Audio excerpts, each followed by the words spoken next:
Hello guys. So இன்றைக்கி நம்ம adaptive rock பற்றி ஒரு டெமோ பார்க்க போகிறோம். நான் ஆல்ரெடி சார்ட் பாட் வந்து இம்ப்ளிமெண்ட் பண்ணிட்டேன். ஃபஸ்ட்டு டெமோ பார்த்துட்டு அது பிறகு கூட பார்க்கலாம். இப்போ நான் ஒரு கொஸ்டின் கேட்டிருக்கிறேன். ஸோ அதுக்கான ரெலவெண்ட் ஆன்சர் வந்து நமக்கு ஜென்ரேட் ஆகிருக்கு. அந்த ரெலவெண்ட் ஆன்சரையும் பிடிஎஃப்பில் இருக்கிற ஆன்சரையும் கம்பேர் பண்ணுறேன். ஸோ ஆல்மோஸ்ட் சேமாக தான் இருக்குது. இப்போ நெக்ஸ்ட் கொஸ்டின் கேட்க போகிறேன்.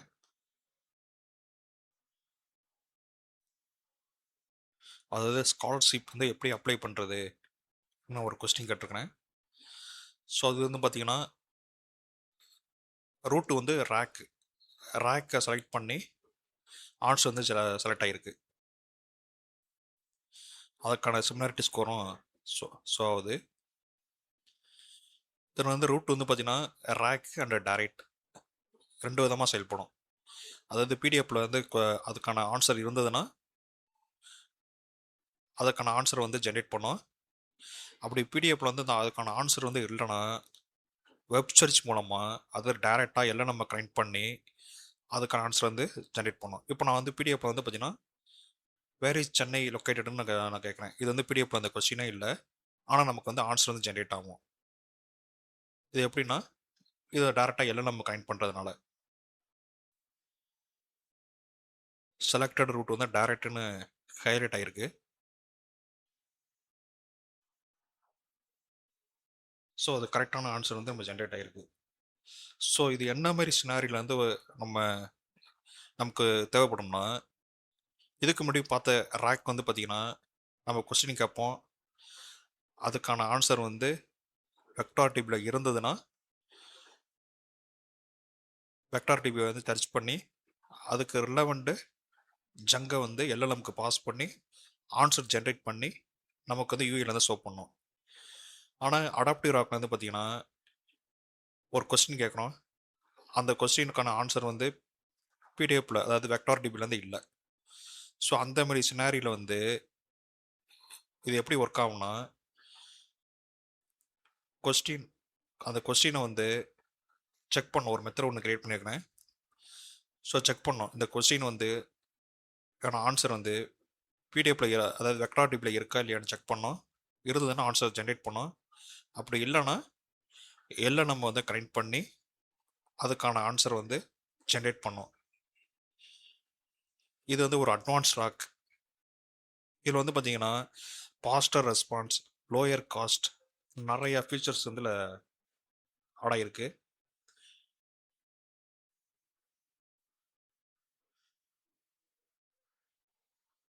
Better accuracy, smart routing. So இதில் நிறைய ஃபீச்சர்ஸ் இருக்குது. இதில் 1 by 1 நம்ம பார்க்கலாம். ஸோ ஃபஸ்ட்டு நைன் பார்த்தீங்கன்னா நமக்கு relevant LangChain, PDF plumber, ஸ்டீம் மீட்லாம் வந்து இம்போர்ட் பண்ணியிருக்கிறோம். இங்கே வந்து பார்த்தீங்கன்னா நான் ஹைலைட் பண்ணியிருக்கிறது வந்து பார்த்தீங்கன்னா அதாவது ஓப்பனிங் கீ வந்து நம்ம பிக்ஸ் பண்ணி எடுக்கிறோம். இந்த எல்எல்எம்ல பார்த்தீங்கன்னா GPT-4 வந்து யூஸ் பண்ணுறேன். நெக்ஸ்ட் வந்து பார்த்தீங்கன்னா ரீட் மெத்தடு. இதுக்கான எக்ஸ்பிளனேஷன் ஆல்ரெடி நம்ம வந்து டீட்டெயிலாக ஒரு வீடியோ போட்டிருக்கிறோம். அதுக்கான லிங்கை நான் டிஸ்கிரிப்ஷனில் கொடுக்குறேன், அதை பாருங்கள். நம்ம டைரெக்டாகவே அடாப்டிவ் ராக் அந்த பார்ட்டுள்ளார போகலாம். ஸோ இங்கே தாங்க இந்த சூஸ் அண்டர்ஸ்கோர் ரூட்டுன்னு இருக்குது. ஸோ இங்கே தான் வந்து டிசைட் ஆகும்.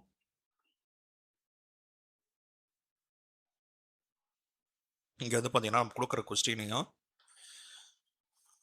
இப்போ 1 by 1 நான் எக்ஸ்பிளைன் பண்ணுறேன். பிடிஎஃப்பை பார்த்து வந்து பார்த்தீங்கன்னா ரீடு அண்டர்ஸ்கோர் பிடிஎஃப்னு ஒரு மெத்தடில் கால் பண்ணி அதுக்கு ரிலவெண்ட்டு டெக்ஸ்ட்டை எல்லாமே எடுத்து பில்டு அண்டர்ஸ்கோர் டிபின்னு ஒரு மெத்தடுக்கு பாஸ் பண்ணி வெக்டார் டிபியில் ஸ்டோர் பண்ணி அதை வந்து அடாப்டிவ் ரேக் வந்து அந்த கொஸ்டினையும் அந்த டிபிங்கிறது வந்து பார்த்தீங்கன்னா வெக்டார் டிபியோட ஒரு பாத்து, ஸோ அதையும் பாஸ் பண்ணி ஸோ அதுக்கு ரிலவெண்ட்டு ஒரு 3 ஜங்கு இருந்ததுன்னா ஃபிக்ஸ் பண்ணுவோம். அப்படி அந்த ஜங்கு வந்து இல்லைன்னா சூஸ் ரூட்டுன்னு கொடுத்துருக்கேன். இந்த சூஸ் ரூட்டில் வந்து பார்த்தீங்கன்னா கொஸ்டினையும் கான்டெக்ஸ்ட்டையும் நான் வந்து பாஸ் பண்ணுறேன். You are A adaptive rack router decide whether the question should be answered from the document context rules reply. So இது வந்து நான் ரூல்ஸ் வந்து நான் ஆட் பண்ணியிருக்கிறேன். அதாவது கான்டெக்ஸ்டில் இருந்ததுன்னா ரேக் அதை வெக்டார் டிபியை கால் பண்ணி ஆன்சர் ஜென்ரேட் பண்ணுங்கள். இல்லைனா டேரெக்டுன்னு நான் வந்து ஒரு டெக்ஸ்ட்டை வந்து பாஸ் பண்ணுவேன். இது வந்து என்ன பண்ணணும்னா அதுக்கான ஆன்சர் வந்து வெக்டார் டிபியில் இருந்ததுன்னா ரேக்குன்னு ஒரு டெக்ஸ்ட்டை வந்து பாஸ் பண்ணோம். இல்லைனா டேரெக்டுன்னு ஒரு டெக்ஸ்ட்டை வந்து பாஸ் பண்ணோம். ஸோ அதுக்கான ப்ராம்ப்ட் தான் நான் ஆட் பண்ணியிருக்கிறேன். இந்த ரூல்ஸில் வந்து ப்ராம்ப்ட் வந்து நம்ம கிளியராக ஆட் பண்ணியிருக்கிறோம்.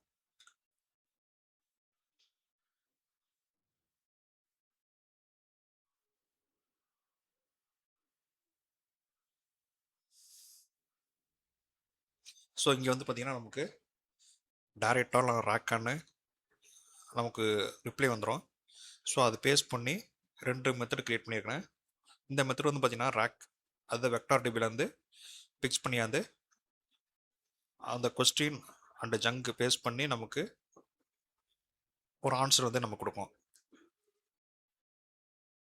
அதாவது ரேக்குன்னு ரிட்டர்ன் பண்ணோம். ராக்குங்கிறது ஒரு வெக்டார் டிபியில் அந்த டேட்டாலாம் இருக்கணும். இருந்ததுன்னா ராக்குன்னு ஒரு டெக்ஸ்ட் வந்து நமக்கு வரும். அந்த டெக்ஸ்ட் வந்துன்னா அந்த மெத்தட் வந்து கால் பண்ணுவோம்.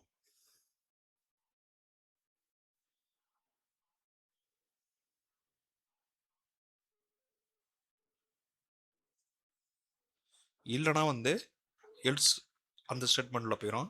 ஸோ அதில் வந்து டைரக்ட் ஆன்சர். இந்த டைரக்ட் ஆன்சரில் வந்து பார்த்திங்கன்னா நம்ம வந்து வெக்டார் டிபி வந்து கால் பண்ண மாட்டோம். டைரெக்டாகவே அந்த கொஸ்டினை எல்எல்எம்க்கு பாஸ் பண்ணி ஓப்பன்ஐக்கு பாஸ் பண்ணி நம்ம வந்து ஆன்சர் வந்து ஜென்ரேட் பண்ணிடுவோம். நான் இங்கே வந்து இப்போ வெறும் கொஸ்டின் மட்டும் தான் கொடுத்துறேன், கான்டெக்ஸ்ட் போய் பாஸ் பண்ணலை. ஸோ இங்கே வந்து பார்த்தீங்கன்னா எல்எல்எம்மை கனெக்ட் பண்ணி அதுக்கான ஆன்சர் வந்து ஜென்ரேட் பண்ணணும். டைரெக்டாக இருந்தால் அதை ரேக்காக இருந்ததுன்னா அதுக்கான ப்ராம்ப்ட்டு கொஸ்டின் கான்டெக்ஸ்ட் எல்லாமே இதில் பாஸ் பண்ணி ஆன்சர் வந்து ஜென்ரேட் பண்ணோம்.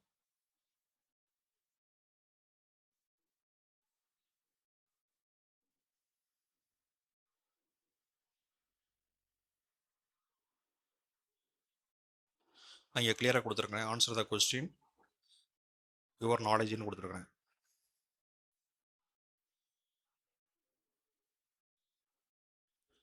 இங்கே வந்து நமக்கு வந்து என்னென்ன கிடைக்கும்னா ஆன்சர் கிடைக்கும், ரூட்டு அதாவது டைரெக்டாக அல்லது ரேக்கான அந்த ரூட்லேருந்து உட்காரோம், சிமுலேட் ஸ்கோர் கிடைக்கும், டாக்குமெண்ட் கிடைக்கும். இது எல்லாமே எடுத்து நம்ம வந்து யூஏலேருந்து பயன் பண்ணிடுவோம். சிமுலேட் ஸ்கோர் வந்து எதுக்காகனா நம்ம பிடிஎஃப்பில் இருக்கிற ஆன்சரும் நம்ம கொடுத்துருக்கிற கொஸ்டினையும் ஃபிக்ஸ் பண்ணி வர்றதும் அது ஒரு ஸ்கோர் வந்து கால்குலேட் பண்ணும்.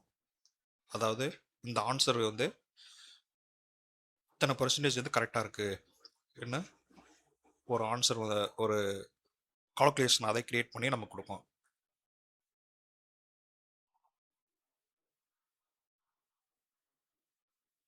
இப்போ வந்து நான் டீபக் பண்ணி உங்களுக்கு லைன் பை லைனாக நான் எக்ஸ்பிளைன் பண்ணுறேன். இப்போ வந்து நம்ம டைரெக்டாக பிடிஎஃப் அந்த பாத்தை வந்து ரீடு அண்டர்ஸ்கோர் பிடிஎஃப்னு ஒரு மெத்தடில் பாஸ் பண்ணுறோம். ஸோ அங்கே வந்து பார்த்தீங்கன்னா டெக்ஸ்ட்டுங்கிறதுல வந்து இந்த பிடிஎஃப்பில் உள்ள டெக்ஸ்ட்டு எல்லாமே அதில் வந்து உட்காந்துருக்கோம். அந்த டெக்ஸ்ட்டை வந்து பில்டு அண்டர்ஸ்கோர் டிபி அந்த மெத்தடில் கொடுத்து அந்த டெக்ஸ்ட்டை வந்து ஜங்கா கிரியேட் பண்ண பிறகு நம்பரை கன்வெர்ட் பண்ணி வெக்டார் டிபிலேருந்து ஸ்டோர் பண்ணிவிடுவோம். ஸ்டோர் பண்ண பிறகு அந்த கொஸ்டினையும் வெக்டார் டிபி பார்த்தையும் நம்ம அடாப்டிவ் அண்டர்ஸ்கோர் ராக்ங்கிற மெத்தடுக்கு பாஸ் பண்ணி நான் ஒரு கொஸ்டின் கொடுத்துருக்கேன். இந்த கொஸ்டினுக்கான ஆன்சர் வந்து ஆல்ரெடி பிடிஎஃப்ல இருக்குது. ஸோ இங்கே வந்து செக் பண்ணுறோம் இது பிடிஎஃப்ல இருக்கா இல்லைனா டேரெக்டாக எல்லாம் நம்ம தான் கனெக்ட் பண்ணுமான்னு. இது பிடிஎஃப்ல இருக்குது இதுக்கான கொஸ்டின். ஸோ அதனால் நமக்கு ரூட் வந்து பார்த்தீங்கன்னா ரேக்குன்னு வந்துடுச்சு. ஸோ அதில் போய் கால் பண்ணி வெக்டார் டிபி மூலமாக அதுக்கு ரெலவெண்ட்டு சங்கை ஃபிக்ஸ் பண்ணி அந்த எல்எல்எம் கொடுத்து ரிசல்ட் வந்து ஜென்ரேட் பண்ணிட்டு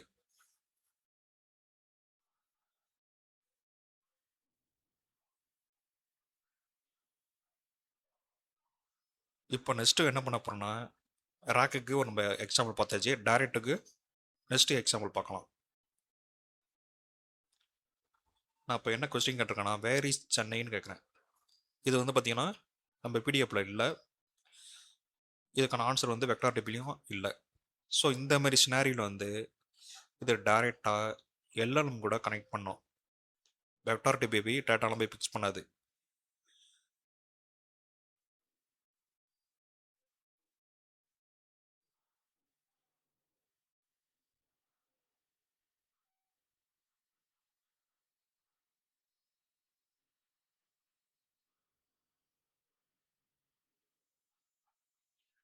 அடாப்டிவ் ராக் வந்து கால் பண்ணுறேன்.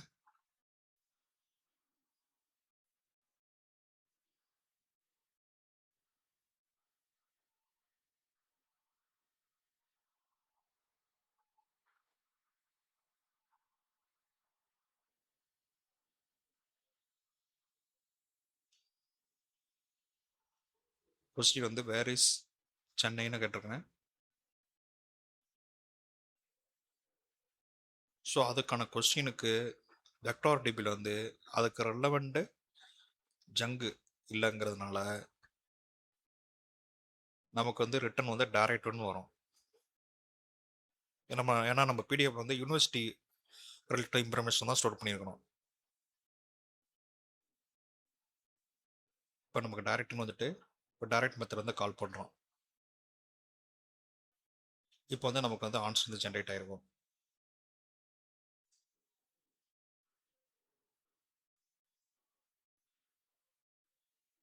ஸோ இது தாங்க அடாப்டிவ் ராக். ஸோ ராக்கில் வந்து பார்த்திங்கன்னா ஒரு 9 மெத்தட் இருக்குது. அதில் இது ஒரு அட்வான்ஸ் மெத்தடு. இது என்ன மாதிரி நேரில் ஒர்க் பண்ணோம்னா ஒரு சில டைமில் வந்து நமக்கு பிடிஎஃப்பில் ஆன்சர் இல்லைன்னா எல்லாம் நம்ம கனெக்ட் பண்ணி நமக்கு ஆன்சர் ஜென்ரேட் பண்ணுவோம். ஸோ அந்த மாரி சினாரியில் இது ரொம்ப ஹெல்ப்ஃபுல்லாக இருக்கும்.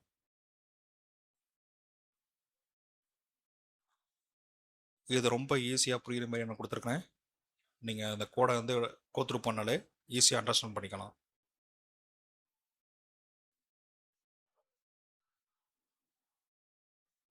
தேங்க்யூ.